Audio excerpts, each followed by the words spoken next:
All right, welcome back everybody to another Lunch and Learn. We'll take a quick look at a September market update for the Milwaukee numbers, and then we'll go to tips and tricks when advertising rentals. As always, let's get started, if I can, to take a look at the latest numbers straight out of the MLS. It should not display all of them here. All right. Perfect. So we had a lot more inventory, 33% more inventory on the market.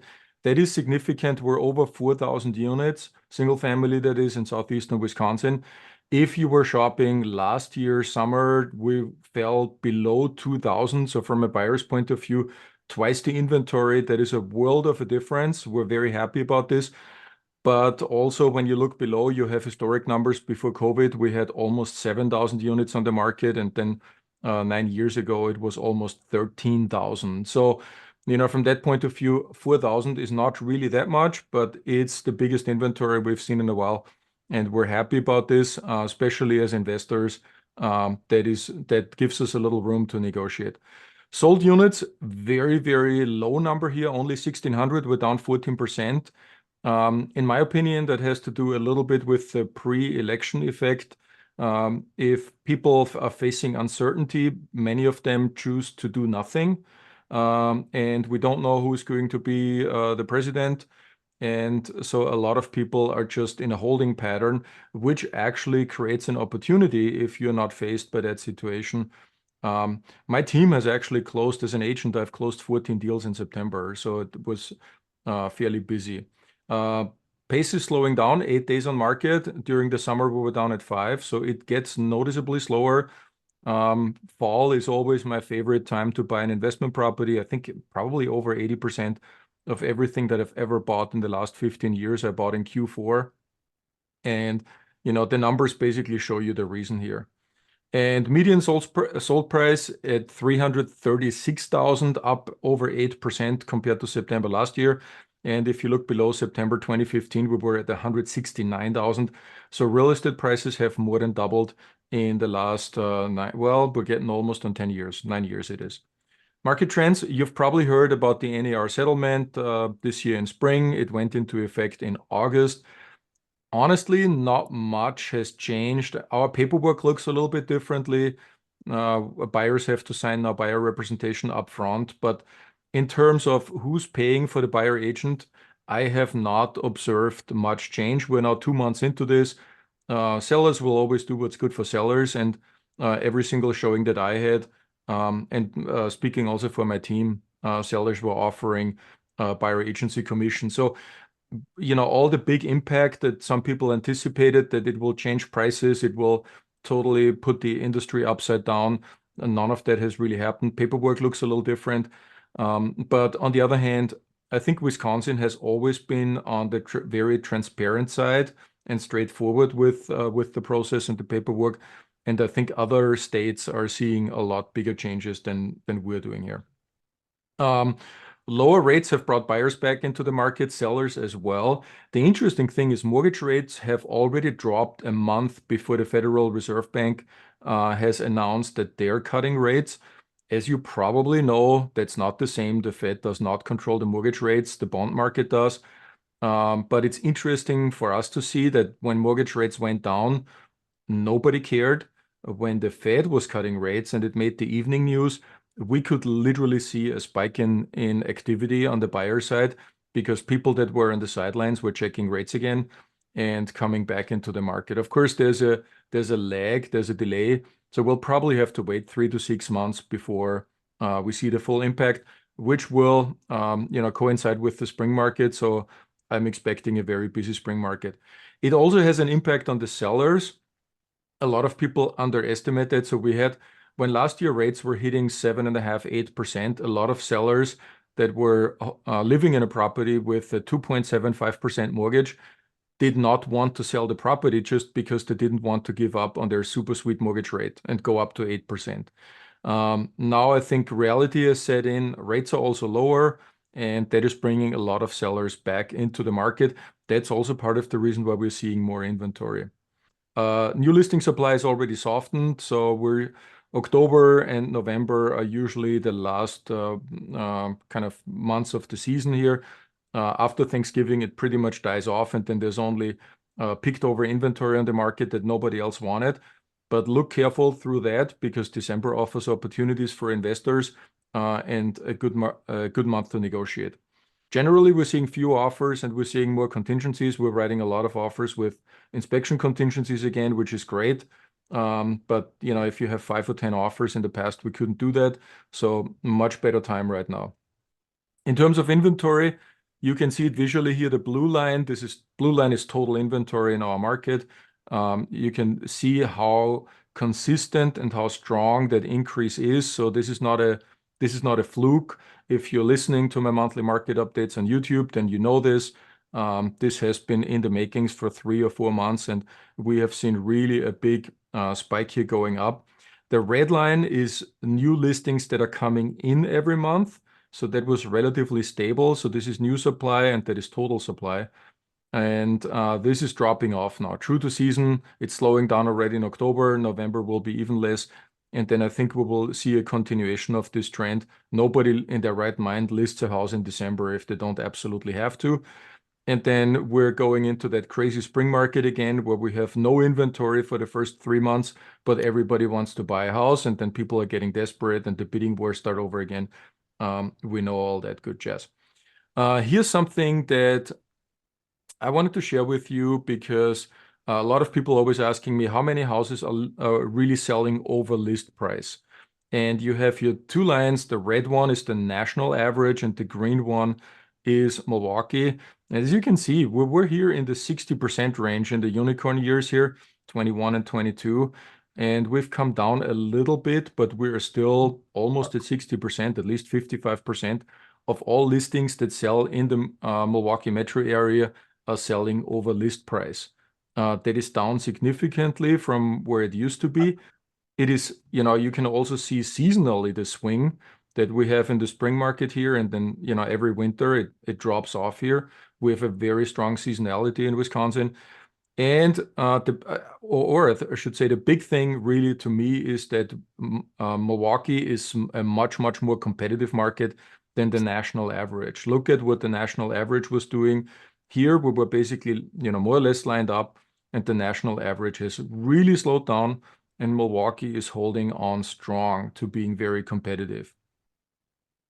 When you look what that is doing with pricing, same thing here. In red, you have the national median home price, quite a bit higher than Milwaukee. We peaked here in 22, and then it kind of went down, and now we're kind of sideways going up a little bit. And on a big scale, you can say we're just going sideways at the moment on a national level.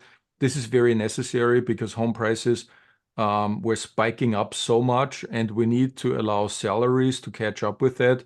We're seeing good wage growth in the last 2 or 3 years, so that will bring consumers back their purchasing power and will make buying a house more affordable.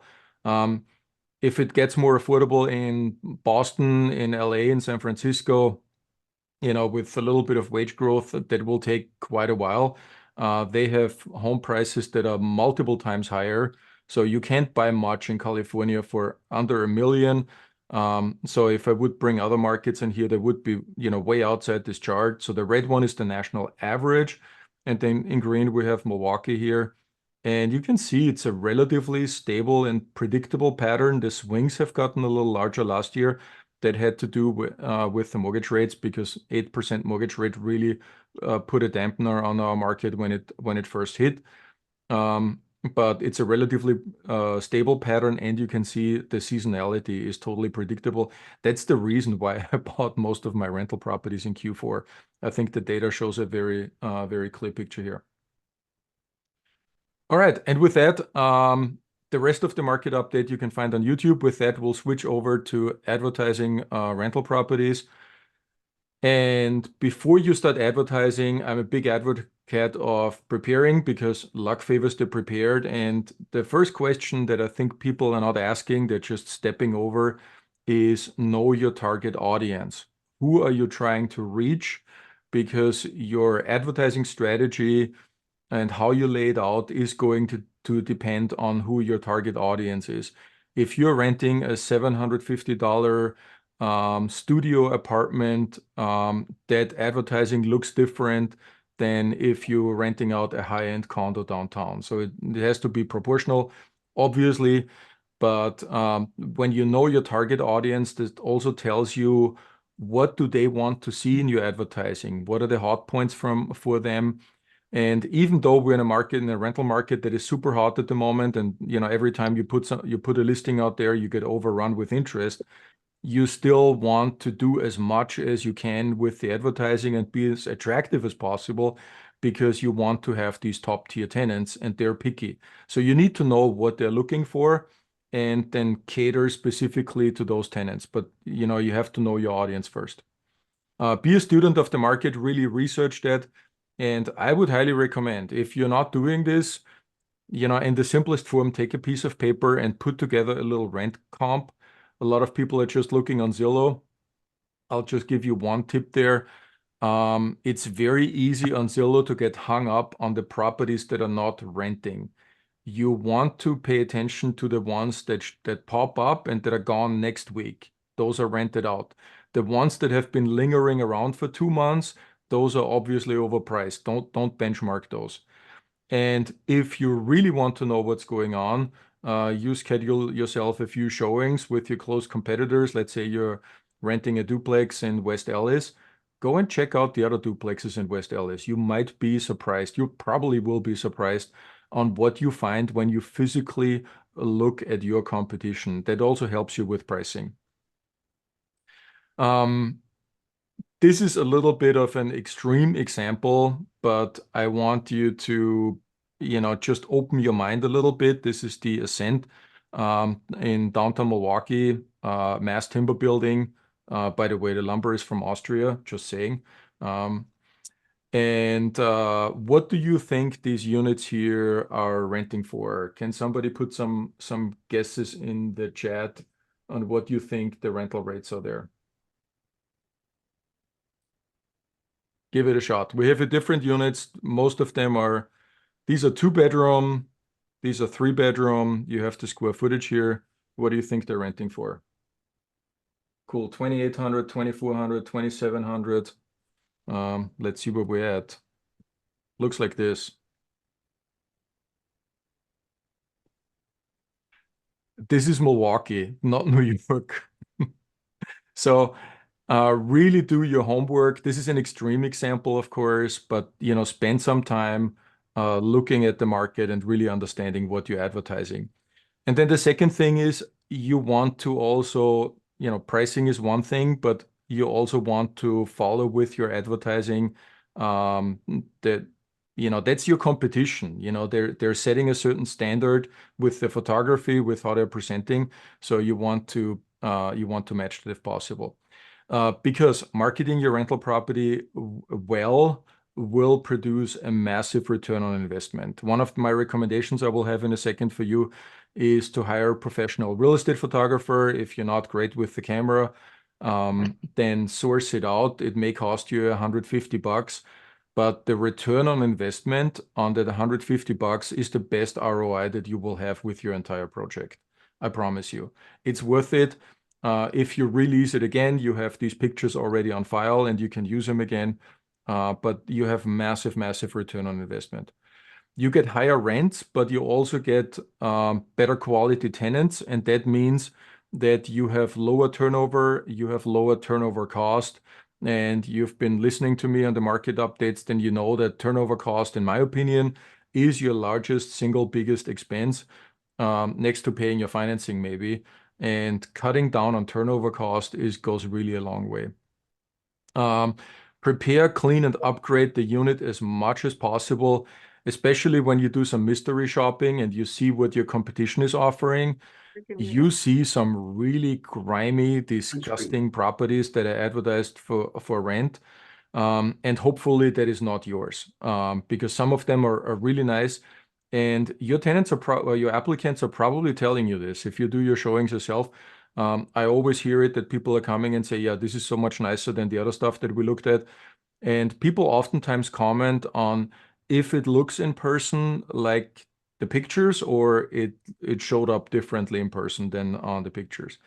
So there is an art to getting it right. And prepare and stage the property as much as you can.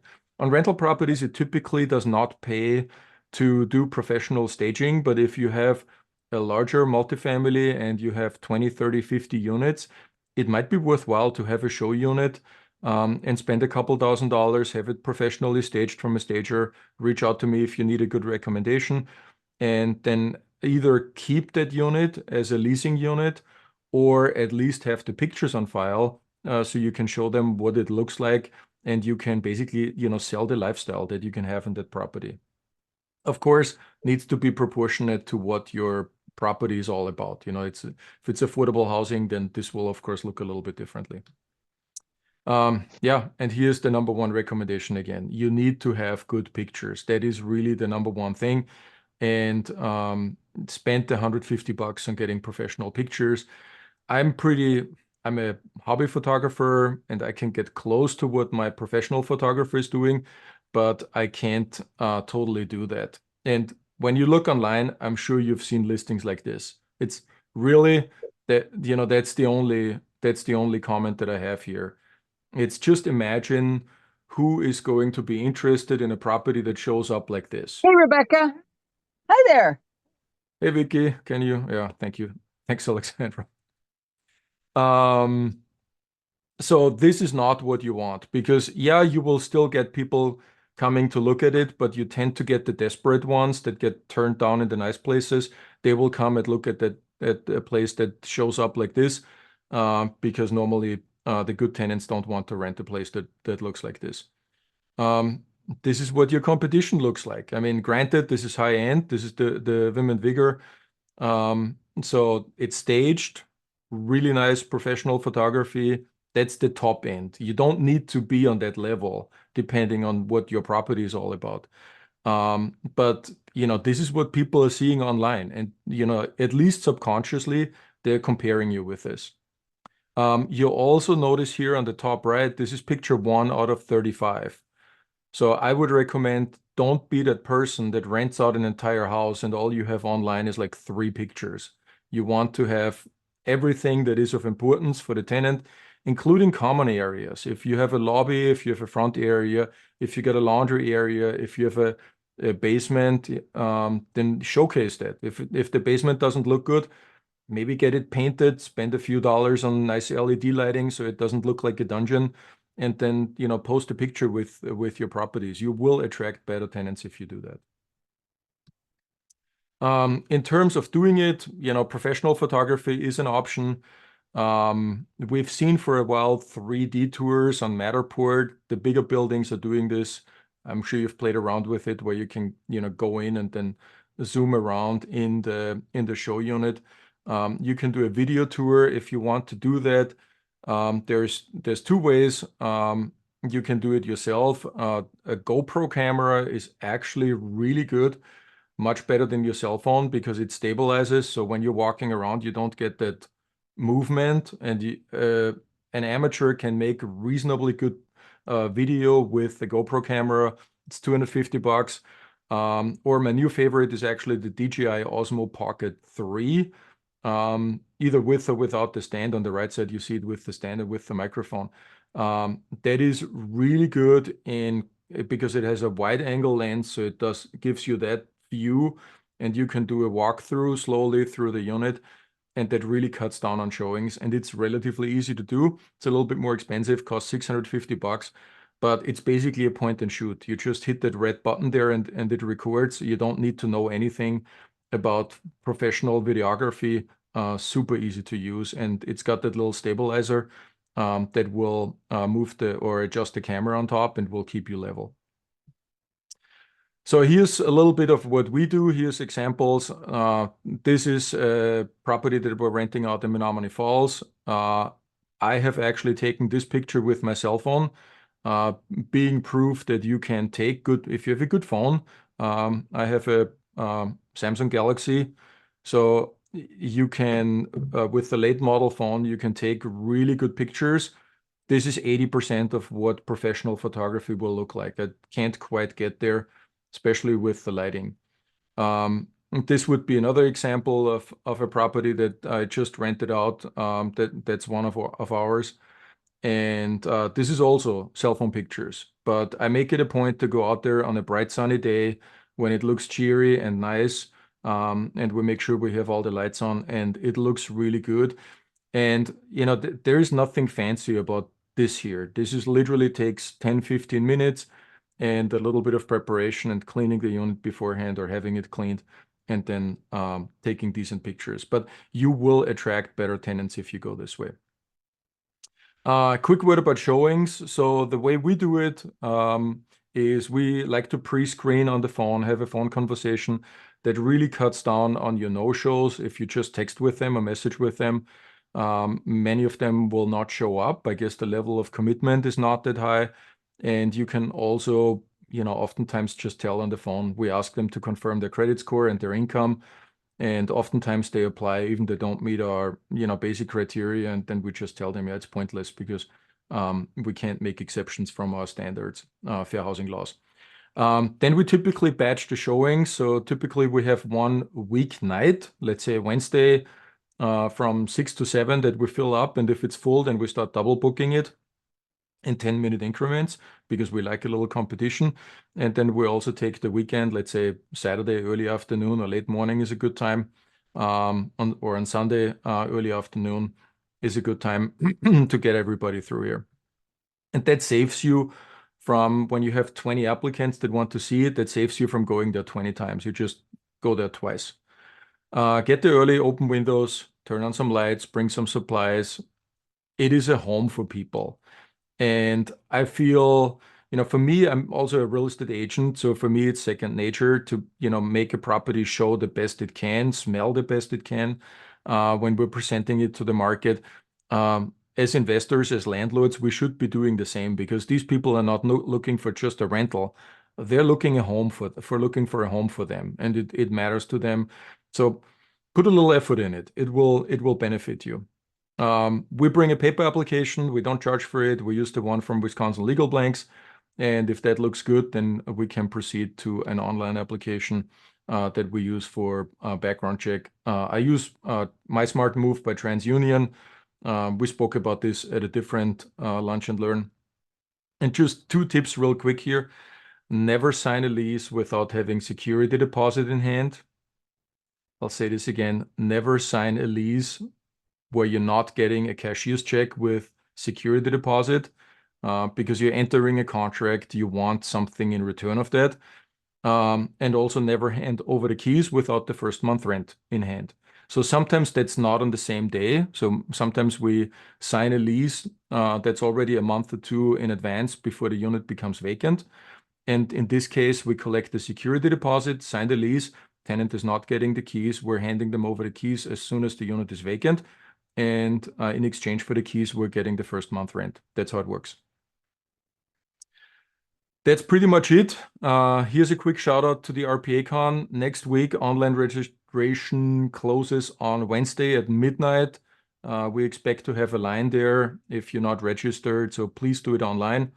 It's $29 for members, $49 for non-members, and $20 if you bring a guest, spouse, friend, whatever.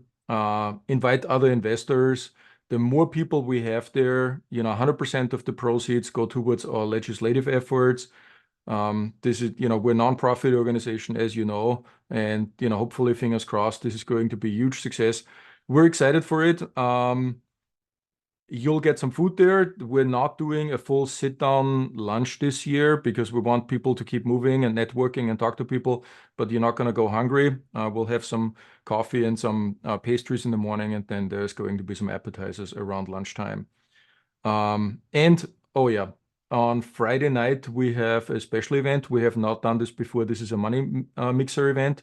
So if you're thinking about bigger property that you would potentially sell to a syndicator, or if you have money laying around that you would consider investing as a limited partner, or if you're just curious and want to find out how that goes, join the Money Mixer on Friday night.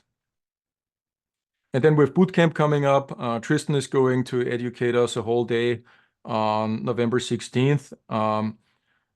come caffeinated. I highly recommend it. It's a very intense day. It's a long day.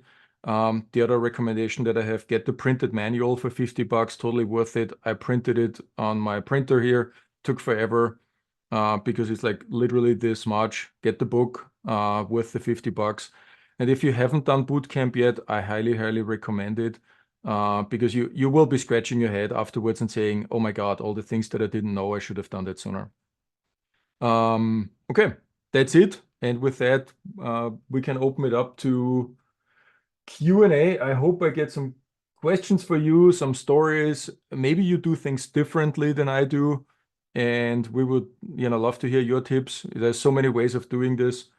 Um, Dustin is saying you can also do virtual staging. Yep, I think that's a great idea.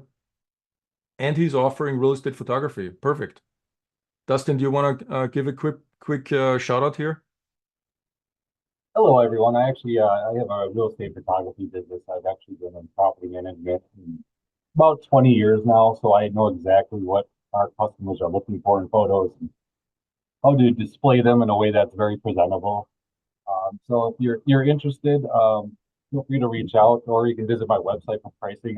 I think I have a 25 photo pack that you can do for $139 if you're just looking for some, really good professional photos that you can just keep handy, whenever your units come available.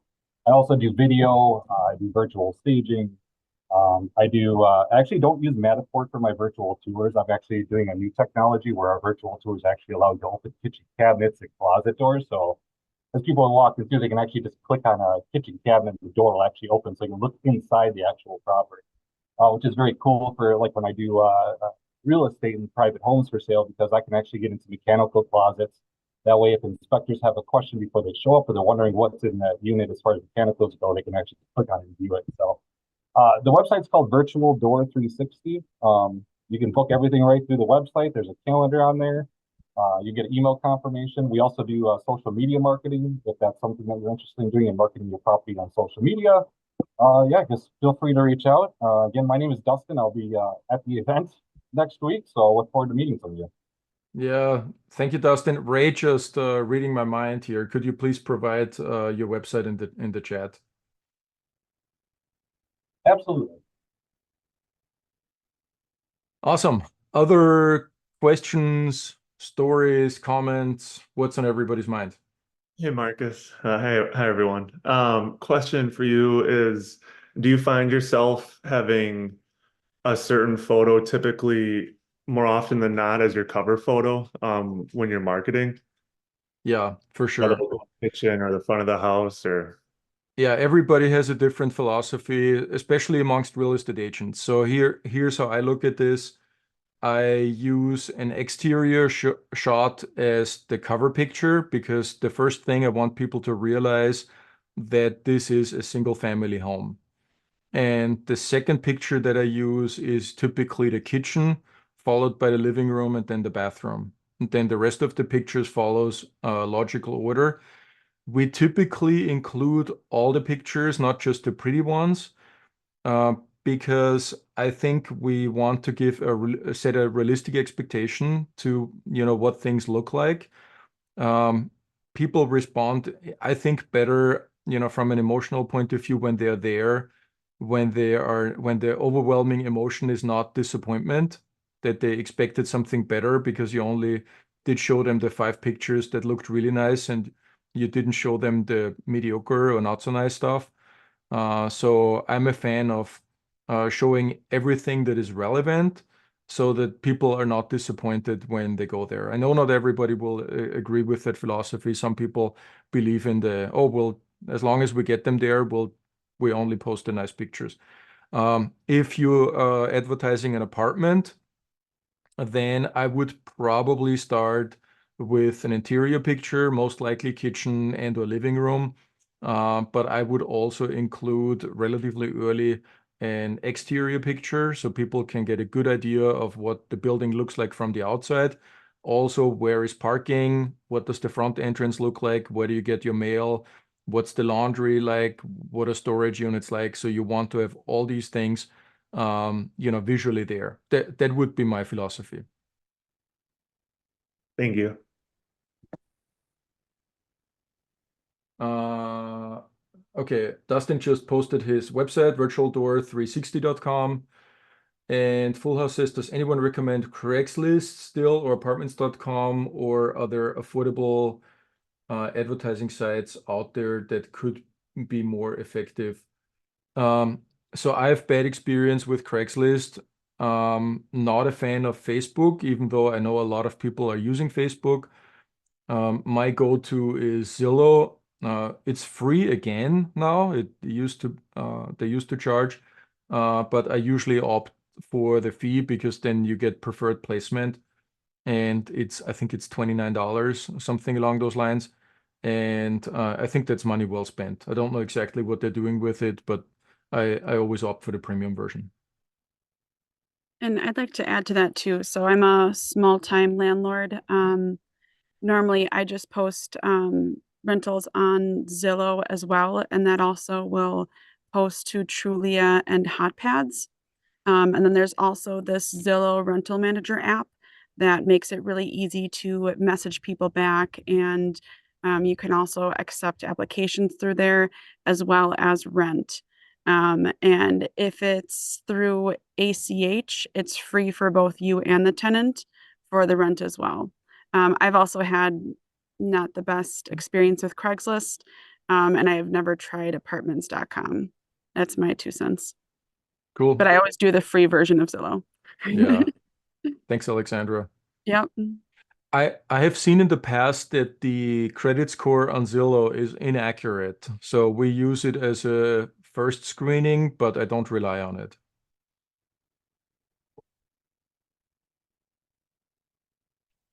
Anybody else having some other tips? What do you guys do before showings? How do you handle showings? Do you bulk them together? Do you show them individually?